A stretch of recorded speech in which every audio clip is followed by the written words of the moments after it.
Kitchen के सिर्फ 2 चीज़ों से बना ये मैजिकल पानी, ऐसा पानी कि अगर आप बालों पे लगाएँगे, विदिन अ वीक आप लोग के बाल एकदम से फट लंबे हो जाएँगे।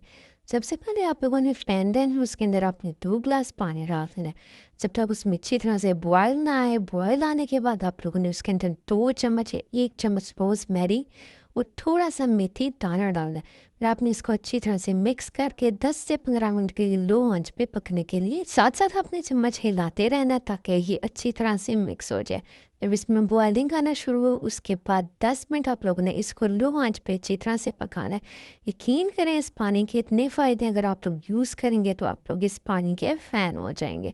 उसके बाद आप लोगों ने इसे ठंडा करके अच्छी तरह से स्टेन कर लेना है ताकि कोई भी इसके अंदर जड़ी-बूटी या कोई पत्ते आप लोग के बालों में ना आ जाए। स्टेन करने के बाद जब ये अच्छी तरह से ठंडा हो जाए तो आप लोगों ने किसी भी स्प्रे बॉटल में डाल के इसको वीक में 2 से 3 बार यूज़ करना है।